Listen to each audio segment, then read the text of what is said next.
Croeso I Caernarfon. Welcome to Caernarfon, one of the great cradles of Welsh history. Home to one of the nation's most spectacular castles, Caernarfon has played a crucial role in the story of Wales over the centuries. And on this walk around the town on a gorgeous summer's day, we'll explore the exceptional wealth of heritage on display in Caernarfon, as we navigate our way through a collection of beautiful, narrow streets, pass by one of the oldest pubs in all of Wales, take in views of the island of Anglesey from the town's fetching waterfront, and of course admire the spectacle of Caernarfon's perfectly preserved circuit of medieval-era defensive walls. All of that is to come over the next 40 minutes, but we begin our walk inside the grounds of Caernarfon Castle, almost certainly one of the most beautiful medieval fortresses in all of Wales. Built more than 700 years ago in the late 13th century, this immense castle was one of a number built on the orders of King Edward I of England, after he completed his conquest of Wales in the year 1283. As a show of power over the Welsh, Edward built huge stone fortresses, just like this, all across the north of the country, and Caernarfon Castle was by many measures the centrepiece of this project, occupying a strategically vital location at the heart of what was to become one of Wales's great royal towns. Now, the royal connection is an important one to understanding the history of Caernarfon, and just here in the castle's upper ward, we find a key example of the town's continued significance to the monarchy, even in the 21st century. This circular platform is one of the castle's newest features, built in the 1960s as the stage on which Prince Charles, now King Charles III, was invested as the Prince of Wales back in 1969. Charles, famously the longest-serving Prince of Wales in the history of the British monarchy, was one of a number of male heirs to the throne to gain the title in a ceremony here at Caernarfon, a long tradition whose origins can be traced all the way back to Edward's conquest of Wales in the 13th century. Today, the title Prince of Wales is used by the British royal family, but once upon a time it was one that belonged to native Welsh princes, men like Owen ap Griffith, Llywelyn the Great, and more. From the year 1115 to 1283, the native princes of Wales often resided at a castle here in Caernarfon, a period when this town rose to become one of the most important in Wales. But the castle that we see today would not have been known to those native Welsh princes, because it was constructed on top of their former royal residence, after Caernarfon was captured by the English in 1283. And as part of the spoils of his conquest, Edward I decided to take the historic title, Prince of Wales, away from the Welsh, incorporating it into the English monarchy as it remains to this day. Now, at the time, this was all part of an effort by the king to stamp out any semblance of native Welsh culture and identity, in order to prevent future rebellion against the English crown. Meanwhile, formidable castles like this one, along with others at Conwy, Beaumaris, Harlech, Aberystwyth and more, allowed Edward to maintain a strong military presence deep inside his conquered territories. But if you're good with your Welsh history, then you'll know that Edward's efforts didn't entirely wipe out Welsh national sentiment, as a number of local rebellions over the following centuries directed their ire at symbols of English power, like Caernarfon Castle here. In fact, this castle was repeatedly attacked, besieged, and even captured by rebel Welsh armies. But as we make our way under the archway of the historic Queen's Gate, we'll discuss those famous rebellions and much more about the history of Caernarfon Castle as we continue our walk around this storied town. However, as we now take in a beautiful view from the castle walls towards the mountains of Snowdonia in the distance, and over the town's waterfront just down below, it's about time that we now made our way outside of this grand medieval fortress, and onto the streets of Caernarfon. Having made our way out of the castle, we now find ourselves looking up at the exterior of the Queen's Gate, whose ominous facade stands overlooking one of the most important places among Caernarfon's civilian community, the expansive Castle Square. Known in Welsh as y maes, literally meaning the field, it's on this square that the civilian population of Caernarfon has lived just on the outskirts of one of the most fearsome castles in Wales. And it's also a place where you can uncover a little bit more of the history of this town and its community beyond its role in the Edwardian conquest. Just here in the shadow of the castle, for example, we find a statue of none other than David Lloyd George, who famously served as the British Prime Minister at the end of the First World War. That was the peak of a political career that spanned more than 6 decades. And for the vast majority of that period, Lloyd George also served as the MP for Caernarfon boroughs, working for the people of this town and the surrounding region, which today is famous as a heartland of the Welsh language, Welsh culture, and Welsh national identity. Though Lloyd George was born in England and grew up in Pembrokeshire, he, like many people here in Caernarfon, was brought up speaking Welsh as his first language, and he was passionately proud of his identity as a Welshman. Another proud Welshman is honoured here on Castle Square, Sir Hugh Owen, who was a famous educator and philanthropist of the 19th century, and a leading campaigner for the establishment of schools and improvement of the education system in Wales at the time. Now, both Lloyd George and Owen are just 2 figures of recent history who spent their lives championing the people of Wales. And it's here in Caernarfon where you can really get a sense of what makes the Welsh people so unique. It's a dramatic change then from this town's origins as a hub of English power. And as we look at Caernarfon's war memorial here at the eastern end of Castle Square, this storied town now holds a famous reputation for its rich Welsh heritage and identity, in no small part owing to the fact that you're more likely to hear the Welsh language being spoken on the streets of Caernarfon than any other town. The cobblestones of y maes here, for example, have long been a popular meeting place for the people of this town. The square was laid out atop a small green hill, which in the 19th century was levelled out to create a bustling market square, home to much English and Welsh chitter-chatter. Today, as we make our way off the square, more than 80% of the roughly 10,000 people who live in Caernarfon are able to speak Welsh. A huge proportion when considering that only just over 10% of people in the Welsh capital of Cardiff share the same ability. But it's more than just an interesting statistic, because as we mentioned, the language is regularly used by locals here on a day-to-day basis instead of English. You'll hear hellos, goodbyes, thank yous, and everything in between when in shops, hopping on and off the bus, and simply strolling in the streets.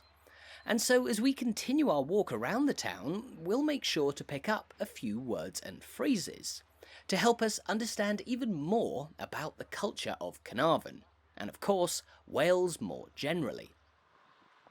However, let's now turn our attention to the layout of this historic town, because here we find ourselves just outside the medieval stone walls which surround the heart of Caernarfon. Walls which remain standing almost perfectly intact, more than 700 years after they were first built. Today, the walls still surround what was the historic town centre in its entirety, which we'll be venturing into in just a moment. But over time, the local population has of course expanded beyond the old fortifications. The wider urban sprawl, now home to interesting sites like Bar Bach here, which claims itself to be the smallest bar in all of Wales. Whether that's indisputably the case or not, I'll leave to you to find out. But it's certainly not the only watering hole in this tightly knit town. In fact, we'll find plenty of historic pubs within the boundaries of the 13th century walls. This road follows the route of the old castle ditch, which separated the castle from the bustling civilian streets, home to a wide array of historic establishments like the palace vaults here, which can trace its history back to the 19th century, and which stands at the entrance to Stryd y Plas, or Palace Street, one of the most important streets in Caernarfon. Today, Palace Street is lined by a colourful collection of locally run shops and businesses. But as recently as the late 19th century, this one narrow thoroughfare was rather amazingly home to as many as 13 pubs, as it was the central place where the vast majority of people in Caernarfon did their business. Pubs and businesses might not instinctively go hand in hand, but where there were people, there were pubs. And Palace Street, here in the shadow of the castle, was always full of life. In 1842, Caernarfon was granted the status of a bonded port, which meant that goods could be imported here without being taxed until they were eventually sold on. Therefore, Caernarfon was the place where many traders imported goods simply to be stored on dry land, most of these being wines, spirits, and other beverages from abroad, though small handfuls of these beverages would often mysteriously go missing from the town's warehouses and end up behind the counters of the pubs on this street. Still, alongside a baker's dozen worth of alehouses, Palace Street was also the site of the town's old market hall on the left here, which was built back in 1832. Like most of the buildings on Palace Street, the 19th century market hall is actually rather new, given Caernarfon's lengthy history. But just as we turn the corner onto the town's high street here, ahead we can see a rather older landmark, which is one of the most important in the whole town. This is Porth Mawr, or the East Gate, which served for much of history as the main entrance to the walled town of Caernarfon from the rest of Wales. Originally built back in the 13th century, and since remodelled, Porth Mawr was home to a large drawbridge, which spanned the ditch surrounding the town, and so the gate stood as a really prominent feature in the town's imposing circuit of defensive walls. Much like the castle, the walls, towers and gates, which faced out towards the Welsh countryside, were designed both to protect the town, as well as to project English power over the conquered Welsh. In fact, it's often been suggested that Caernarfon's walls were modelled on those of Constantinople in the Byzantine Empire. Porth Mawr here then, as the main gate through which people entered Caernarfon, was designed as one of the grandest of all. The Welsh name Porth Mawr simply means large gate. Venturing out of the large gate, we now find ourselves back inside the walled town, which is a tiny area made up of just 8 small streets. As we know though, there's plenty of history to be found on these storied laneways. And from the high street here, we're now going to take a right onto Northgate Street, one of the most notorious spots in all of Caernarfon. Home to the famous Black Boy Inn, one of the oldest pubs in all of Wales, Northgate Street is better known in Welsh as Stryd Pedwar a Chwech, an interesting name which translates into English as 4 and 6 Street. The origins of 4 and 6 Street are all to do with the pub that we find just here, the Black Boy Inn, which is believed to have opened its doors all the way back in 1522. The story goes that back in the day, a sailor could have got a room at the Black Boy Inn for just 4 shillings and 6pence, a very affordable 22p in today's money. But a bed wasn't the only thing included in that price. This street was once renowned for its seedy reputation, Caernarfon's own red light district if you will. And so for 4 and 6 you'd often get a bottle of gin and the company of a young woman for the night thrown in as well. Nowadays things are rather less sordid, but there's plenty more to discuss about the inn in the modern day. Just here for instance there stands a large black buoy. And according to local legend, it was a black buoy just like this, which once floated in the waters off Caernarfon, designed to act as a waymarker for ships navigating their way into port. That is one of 3 separate theories behind the name of this historic inn. Another suggests that the tavern takes its name from a young black child who was brought into the country on a ship here, while another theory links the name Black Boy to King Charles II, a nickname for the king given to him by his mother on account of his darker skin colour. As we briefly leave the walled town once again, the link between Charles II and Caernarfon is that royalists are believed to have met at the Black Boy Inn during the period. This town, of course, home to a lengthy royal heritage, and having historically been sympathetic to the monarchy. For much of the duration of the English Civil War in the 17th century, Caernarfon Castle was held by the royalists. In fact, Oliver Cromwell's parliamentarians laid siege to the castle on 3 separate occasions, before they eventually captured it in 1646. That was the last time that Caernarfon was involved in military conflict. In fact, Oliver Cromwell had ordered the castle here to be demolished, which thankfully never happened. But it precipitated a period of history when this once great royal town began to decline in significance. As military conflict died down in this part of the country, Caernarfon's castle and walls were no longer needed for the defence of the town. And having escaped demolition, they remain almost perfectly preserved today, with a number of riveting and unusual features. Here, at the northwestern corner of the walls, you might notice 3 large windows. They belong to a historic church, which was actually built into the circuit of stone fortifications when the royal town was first being developed. Known as Eglwys Santes Vair, or St Mary's Church, this is one of the oldest buildings in the walled town today, originally constructed more than 700 years ago in the early 14th century. As we see it today, much of St Mary's dates from a major restoration of the early 19th century, but there's plenty of medieval stonework too, dating from a time when the building was originally constructed to serve as a chantry and garrison church, providing a place of worship for the English soldiers stationed inside the town walls.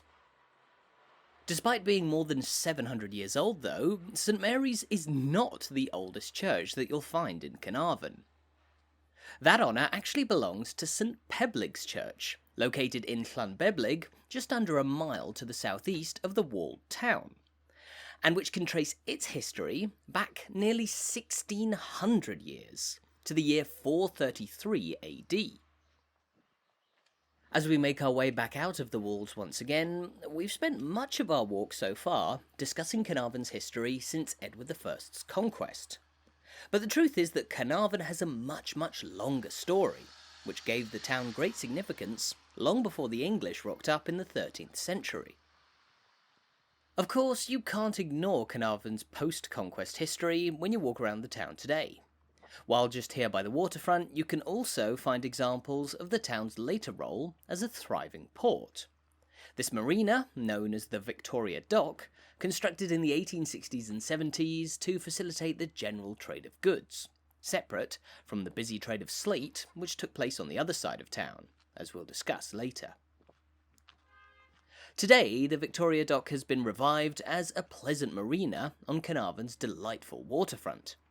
The town's position on the coast of North Wales, a key reason that it was earmarked as the site for an important fortress, not just by Edward I, but by the Welsh princes before him, the Normans, and even the Romans. That's right, Caernarfon's recorded history goes back almost 2,000 years, to the Roman conquest of Britain. Around the year 77 AD, the Romans built a fort named Seigontium, located a little further inland and on slightly higher ground, roughly where St Peblig's Church is today. Now, the stone remains of Seigontium are still visible in the modern day, and they showcase what was once one of the largest Roman forts in all of Britannia, capable of housing up to 1,000 men, and closely linked by road to the even more significant fort to the east at Dewi Wictrix, now Chester. But it was a view just like this which really convinced the Romans to set up a fort here, because from their position of high ground, they were able to hold a strategically vital vista over this stretch of water, the Menai Strait, which separates mainland Wales from the island of Anglesey, which we can see just in the distance. With their fort here at Seiont, the Romans were well placed to defend North Wales against any tribal rebellions that arose on land, and against any raids that came from across the Irish Sea. A real strategic benefit to this location, which wasn't lost on the regimes that followed in later centuries. In the late 4th century, the Romans abandoned Anglesey, and then a few decades later in the early 5th century, the rest of Wales too. And so after a few hundred years of obscure historical record, William the Conqueror's Normans arrived to this part of the country, and they constructed their own castle here in 1093, albeit this time much closer to the water's edge. It was this which brought the focus of the settlement at Caernarfon to the shores of the Menai Strait here, and in the modern day we can stroll effortlessly on a wonderful promenade positioned between the water and the western run of the town's medieval walls. On a sunny day like today, Caernarfon's waterfront is an absolute delight, a brilliant blend of scenery and history, which takes us through a part of town that was once abuzz with activity in the medieval era. After a short-lived period under Norman control, and then by the native Welsh once again, Edward I's royal town brought newfound attention and prestige to Caernarfon, and soon enough the waterfront here grew into the town's bustling quay.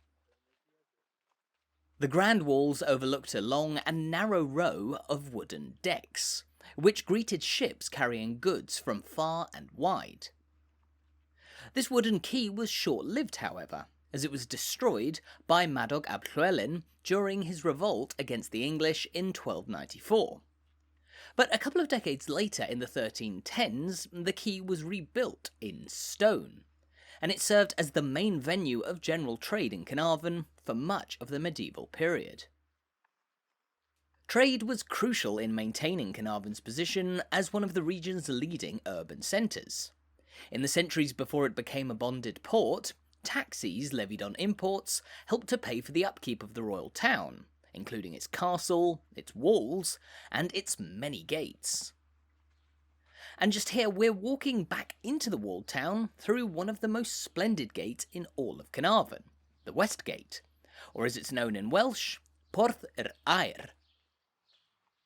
Standing at one end of the high street opposite the East Gate, which we visited earlier, the West Gate provided access between the inside of the walled town here and the quay just outside, and it stood as a particularly notable landmark in this town over the course of many centuries.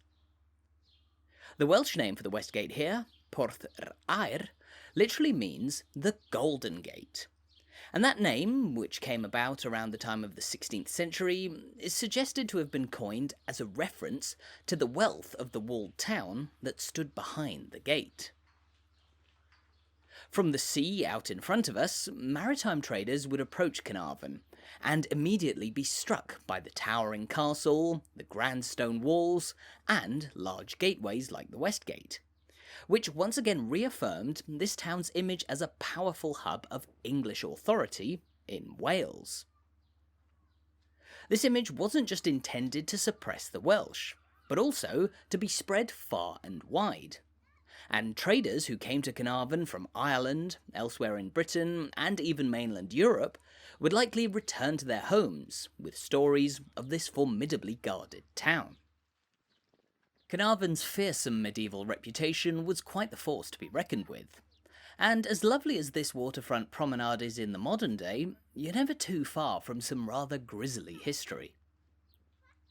After the Civil War in the 17th century, the defensive function of Caernarfon's town walls became redundant, and the fortifications were largely repurposed, with houses, civic halls and more being built into their circuit. But here we've stumbled across the so-called Gallows Tower, or Hanging Tower, and as the name suggests, it was repurposed as a site of public executions, as recently as the late 19th and early 20th centuries. Just behind the wall to our left, meanwhile, is the site of the town's former jailhouse, which we'll get a closer look at in a few minutes' time. But on a lighter note, just here we find one of Caernarfon's most delightful pubs, the Anglesey Arms, famed for its delightful views of the town's waterfront, and of course, the island of Anglesey across the Menai Strait. Dating from 1736, this building was once upon a time a custom house, positioned on the busy trading quay. But in the 19th century, it was converted into a tavern to cater to the growing numbers of tourists who were coming to visit Caernarfon. More than 150 years later, the pub retains much the same purpose, with beautiful waterfront views complemented by historical surroundings.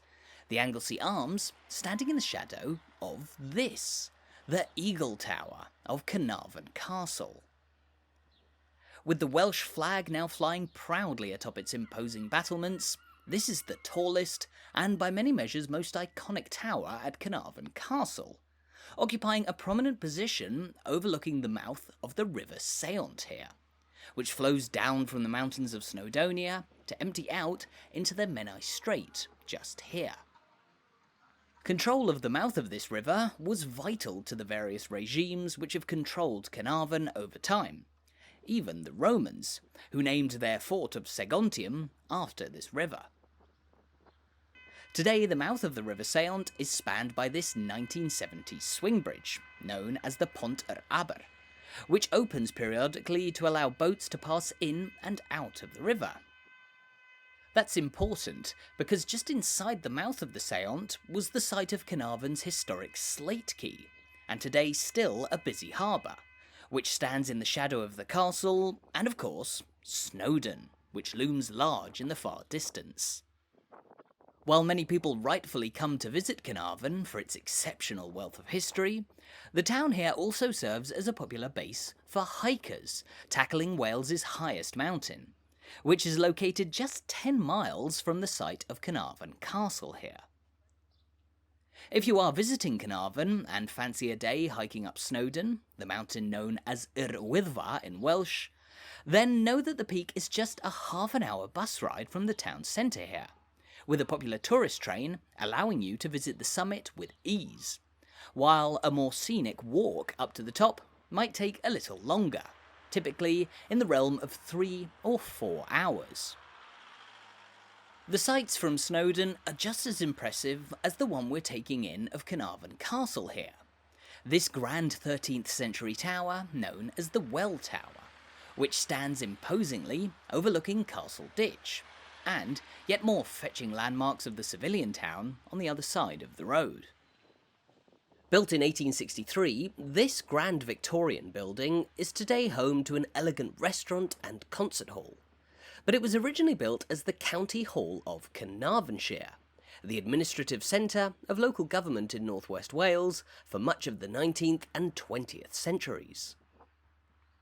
Now fittingly, the former County Hall stands directly across the ditch from the walls of Caernarfon Castle, which was of course the administrative centre of this part of the country after the Edwardian conquest in the late 13th century. And as yet another example of the English monarchy's endless desire to project immense power through architecture, just here we stumble upon the mighty King's Gate, the main entrance into the heart of Caernarfon Castle. If you're visiting the castle today, it's through this imposing gateway that you'll be warmly welcomed into the historic fortress. But once upon a time the gate was designed to do anything but. This substantial stone gateway in fact sought to make entering the castle as difficult and frightening as possible, with no less than 5 doors and 6 portcullises inside, slowing the pace of any potential saboteurs who were seeking to make their way inside this controversial hub of English power. The fear factor is clear as day just looking at the main facade of the King's Gate here. The stone walls peppered with holes through which guards would point arrows to those on the ground below, while before the construction of the stone bridge that we see here over the ditch, a wooden drawbridge spanning the moat would have made access to the castle all but impossible, unless those inside so permitted it. For tourists in the modern day, such a wealth of quintessentially medieval castle features undoubtedly makes Caernarfon Castle one of the very best fortresses to visit in all of Britain, one that really transports you centuries back in time. However, while the castle that gave birth to the modern town certainly steals a lot of people's attention as they stroll down past the ditch here, there are plenty more intriguing local landmarks worth mentioning, just across the street. Next door to the old county hall, this peculiar-looking building is one end of the modern council offices, decorated here with a mural of 3 golden eagles, which is a historic symbol of this region of Wales. Beneath the eagles there reads a motto, Erer, Ererod, Erere, which from Welsh translates, rather confusingly, as the eagle of the eagles of the place of eagles. The place of eagles, or Erere, is better known in English as Snowdonia, the mountainous region just a few miles away from Caernarfon here, and which form the most spectacular part of the wider region of Wales that we now know as Gwynedd. Incorporating what was once Caernarfonshire, as well as the historic county of Merionethshire to the south, Gwynedd is the name of the modern preserved county, and it's on this small Caernarfon street, known as Shire Street, that you'll find many of the local government buildings which administer Gwynedd. From the Crown Court to the council offices, Shire Street is the county's political centre, many of the offices situated inside what was once the imposing county jail, which we mentioned earlier when we were outside of the walls by the Gallows Tower. The jail closed down in 1927 to be converted for use by the county council, and over the years the local government has grown in size, with these green office buildings added just across the street in the 1980s. Now, in the modern day, Gwynedd here ranks as the second largest county in Wales, after Powys, and it covers a vast area of the country's mountainous northwest. Nowadays an integral and beloved part of Wales, Gwynedd was for more than 800 years its own kingdom, and it played a crucial development in the development of this nation. After the Romans abandoned Seiont here and the rest of Wales in the early 5th century, the native Brittonic peoples established their own kingdom, Gwynedd, which existed as one of the most powerful in all of Great Britain for much of the medieval era. Even as the south of Wales was invaded by Saxons and then Normans, Gwynedd remained a Celtic stronghold, and did so until the end of the 13th century, when, as we've discussed, the region was conquered by the English King Edward I. As we know, upon the completion of his conquest, Edward set about dismantling much of the native Welsh system that had come before, not only taking the title of Prince of Wales for his own monarchy, but also carving up the historic kingdom of Gwynedd into 2 separate counties, Caernarfonshire and Merionethshire, which were to operate in the same way as the shires of England to the east. But in the modern day, the 2 historic counties have been reunited once again into what we now know as Gwynedd, the town of Caernarfon here acting as its administrative centre. However, having now turned back onto the town's high street, let's shift our attention away from the workings of local government, and back towards the many intriguing sights to be found in this historic centre. That includes Castle House here, a nearly 300-year-old house and former shop, which seems positively brand new in the scope of Caernarfon's lengthy history. While just across the road from it, there stands the even more recently built Crown Pub, or Ugoron, as it's known to the Welsh-speaking locals. The Crown, despite its more modern appearance, can actually trace its history back to the 18th century too, a period when the high street here was chock-a-block with taverns, inns and townhouses. In fact, just here in black and white, we see the grand Tewdre townhouse, a striking Edwardian-era building which now hosts more rooms for those staying at the historic Black Boy Inn, just around the corner on 4 and 6 Street. Now, we've already ventured down 4 and 6 Street, one of a number of roads in the walled town, historically known for its taverns. Along with it, the High Street, Palace Street, and many more were also once packed to the brim with pubs that catered to the lively local populace. But over time, their number has gradually declined. In fact, today there are only 5 historic pubs to be found inside the bounds of the old town walls. And while some are easy to find on the main streets, some others are hidden away on Caernarfon's most intriguing alleyways. So rather than walking through Porth Mawr once again, we're going to take a right to walk along the narrow hole-in-the-wall street, which squeezes itself between the town's stone fortifications and Palace Street just behind the buildings on our right. Now, the street shares its name with the pub that we find just here, the Hole in the Wall, which rather uniquely is actually built directly into the stones of Caernarfon's medieval walls. But despite what you might expect, the Hole in the Wall pub isn't the reason for this narrow street's name. It's not even the only tavern on the street, with the 4 Alls here standing just across the pavement. In all truth, Hole in the Wall Street is actually a relatively recent name for this alleyway. Once upon a time, it was known as Pepper Lane, but in the late 18th century, the name Hole in the Wall Street was coined, after the hole which was opened in the town's walls, allowing the street to run along what was once upon a time the outer ditch of Caernarfon Castle. Before the street that we know today, though, this was a highly significant part of Caernarfon's walls, particularly during Madog ap Llywelyn's Welsh revolt of 1294, because it was roughly at this point in the fortifications that Madog breached the walls and successfully occupied Caernarfon Castle, in what would be the most significant Welsh rebellion against the English until Owain Glyndwr's rebellion in the 15th century. Today, quaint cafes stand where guards would have once watched from atop the towers of the medieval walls. Such have things changed, as Caernarfon has moved from what was once a major target for Welsh rebels to a major destination for tourists from far and wide. As I hope you'll agree, there's an exceptional wealth of things to see, places to visit, and stories to discover inside Caernarfon's enchanting walled town centre.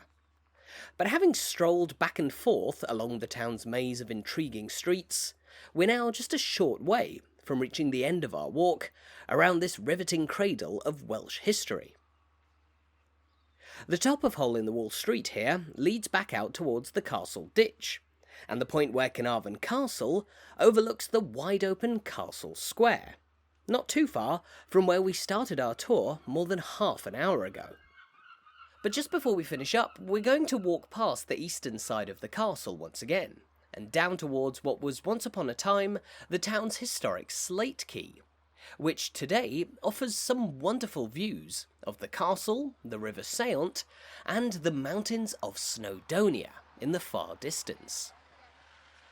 Now, as we mentioned earlier, Snowdonia, a popular destination for those visiting Caernarfon, is known in the Welsh language as Eryri, said to literally mean the place of eagles, hence the symbol of eagles representing the region. Some say, though, that the name may not translate as the place of eagles, but rather more simply as the uplands, or highlands, given the mountainous terrain, which is filled to the brim with stunning scenery and plenty more riveting stories of Welsh culture and history.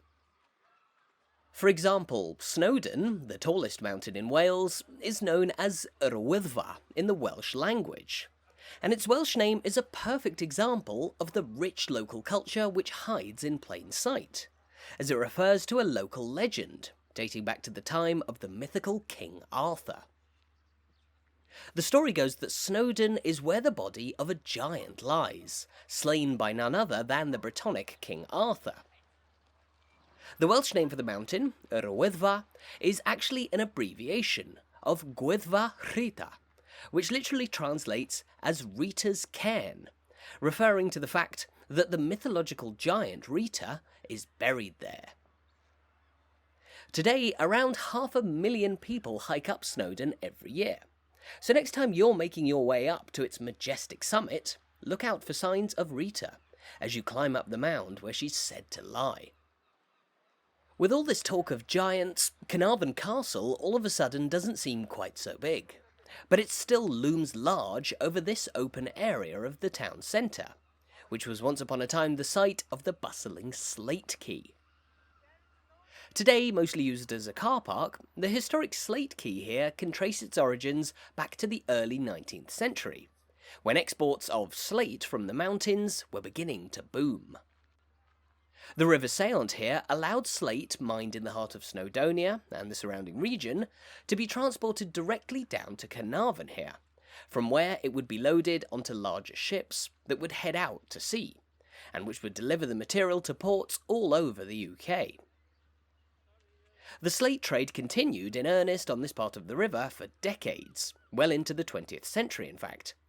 But as we can see now, there's a little less in the way of trading activity going on here, and a little more sightseeing.